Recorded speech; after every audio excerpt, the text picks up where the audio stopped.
Hello, what's up mga kids? Another night dive adventures na naman tayo. At nandito kami ngayon sa paborito naming spot mga kids, no? At ito yung mga kasama natin ngayon. Dito banda ay si Serge tsaka si EJ Dives, aka Bro Giston. At sa kabilang banda naman mga kids ay nandun sila Bro Mark tsaka Bro MM. Nag-prepare pa kami ngayon sa mga gears namin mga kids. Pagkatapos namin mag-ready mga kids ay dive na tayo. Sana ay may biyaya tayong maklaim ngayong gabi mga kids. Abangan na lang ninyo.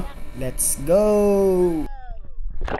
Dito mga kids ay may nakita tayong isang triple tail wrasse or tinatawag sa amin na maming. Napaka weird tong isda na tong mga kids kasi ang tinatago lang nila ay yung ulo lang. Tapos di nila alam na yung katawan nila ay nasa bungad na pala. Nung paghubot natin ang ating shaft mga kids ay bigla siya nakawala kasi medyo napataas yung tira natin. Kaya dali-dali tayong nag-reload para makuha yung isda. Ngunit tayo ay kinapos na sa hangin mga kids, no? Kaya umahon na tayo. Kaso lang nung binalikan natin ay nawala yung isda kaya move on na lang tayo. At dito na mga kids ay may napana si Serge na isang Titan triggerfish or pakol. Good size na din to mga kids, mga nasa around 2 kilos siguro to, kaya bonus na rin to sa ating kasama mga kids. At dito naman sa sunod nating pag-dive mga kids ay may nakita tayo isang green tilapia. Mas maganda talaga mga kids pag na-killshot mo tong isda na to para iwas sablay. At dito sa sunod nating pag-dive mga kids ay nakita pa rin tayo na isang green tilapia. Pangdagdag na din to sa ating huli mga kids.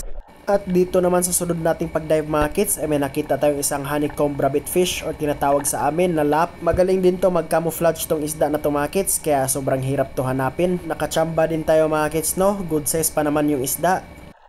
At dito mga kids ay may nakita naman tayo na isang goldfish or tinatawag sa amin na timbungan. Di natin to pinalagpas mga kids, no? Kasi masarap to sa kinilaw. At dito naman mga kids ay nakapana tayo na isang green tilapia pa rin. Dagdag na din sa ating natuhog. At dito mga kids ay nakakita tayo na isang danggit. Malaki na din yung size ng danggit na to mga kids, no? Kaya goods na din.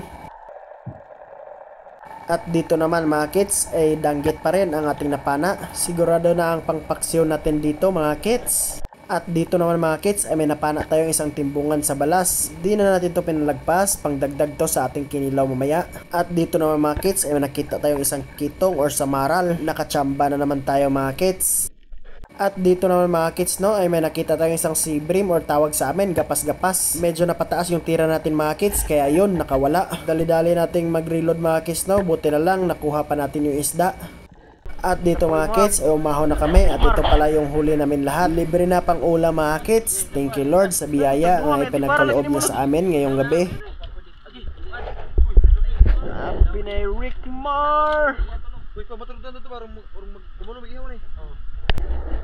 Oh mga kids, let's go. Grasyahan po no. Thank you Lord. Grasyahan, labi na ni Jarek oh. Jarek sniper ba? At ngayon mga kids ay may shoutout pala tayo sa ating mga viewers at supporters mga kids no, na sila Uncle Adventures, shoutout ni mga idol, og Dive Safe Dira Perme, og kay Arnel Cabaluna Doble, shoutout sa iyo bro, at kay Bro Ramsky from Iligan City. Maraming salamat sa inyong suporta mga kids no. At inuulit ko sa mga gusto mong pa-shoutout, comment lang kayo sa ating latest video para ma-feature natin sa sunod nating mga adventures. Yes. Okay, bata oy.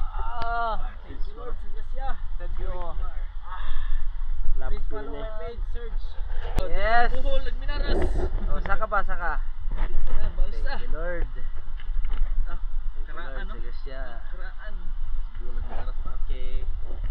Paldo-paldo na naman ang mga tropa mga kids no. At hanggang dito na lang tayo mga kids. Kita-kita na lang tayo sa ating next adventures. At sana nag-enjoy kayo sa ating adventure ngayong gabi. God bless sa inyong lahat at ingat.